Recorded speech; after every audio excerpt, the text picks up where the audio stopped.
What up guys, how you guys doing? I'm Talis and we're back with another How to Slice. In today's How to Slice video, we're going to be checking out a really nice animal flexi. So let's go to the video. So this is the flying pig. As you can see, this is a really nice model, and in this video, we're going to be checking out the best print settings to print it. So let's go.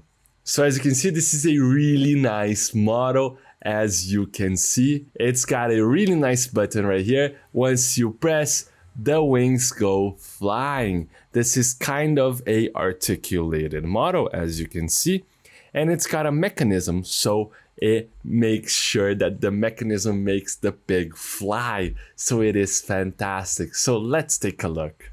So first off, right here in layer height, we're going to be printing this model at 0.2 millimeters. By not reducing this value, we're going to get a good balance between time of print and quality. So this is going to be fantastic. We're going to be printing really nicely with a good quality and quite fast. So this is a good balance. Going over to vertical shelves, we're going to be leaving at 3. This way we're going to get a really rigid model. So if a kid throws it in the wall, it's not going to break. So this is fantastic. Going over to infill, we're going to be increasing to 10% infill density with a gyroid infill pattern. This is quite nice to get a really dense model and a really rigid one. As for skirt and brim, let's analyze if we need brim. So brim is a really nice feature to increase the surface of contact to the build plate. And as you can see, this model's got a solid surface of contact to the build plate, especially on the wings. Just the frame that doesn't have the best, but you can be printing without any brim. On articulated models and with some mechanism, as you can see right here, if you add brim, sometimes it's quite hard to remove brim on this small part. So I do not recommend adding brim to this model, but if you have some bed adhesion issues, I do recommend cleaning your build plate really well. Make sure that your printer is really well leveled, and third, feel free to use other types of adhesion such as glue stick. This is going to help a lot with your prints unsticking from the build plate. So guarantee a good bed adhesion so your models do not fail while it prints. So you do not need to add any brim, but be aware of bed adhesion. So we're not going to be adding any brim. Feel free to do so. Sometimes it's quite hard to remove, but there are other types to help with bed adhesion. As for support material, this model is optimized for printing, so we do not need any support material at all. As for speed, feel free to print with your standard print speed, especially for Bamboo Lab printers.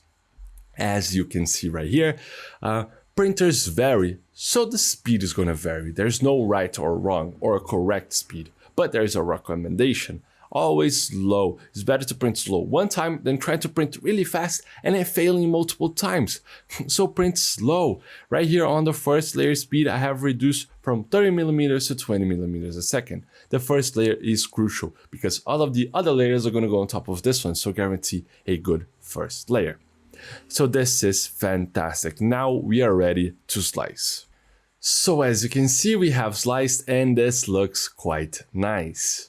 With all of the layers printed out really nicely, as you can see, the first layer. This is why bed adhesion is really, you need to be attention with it, because as you can see, this part isn't the biggest part. So it's going to print without touching right here. Then it's going to have a good bed adhesion because it's going to be supported from other parts. But until then, make sure you have a really good bed adhesion. All of the layers look quite nice. You're going to have a really nice and finished model and print. So grab a really nice film that you have laying around and print this model right now. So the model is ready to print. Make sure you check out stlflix.com for more models like this one, and I'll see you in another one. I hope you guys enjoy it. Those slicing videos are an initiative from STL Academy, which is the educational project from STL Flix. So if you guys want to learn more about 3D printing, you could check our description and look at STL Academy courses. And don't forget, see you guys at the next slicing.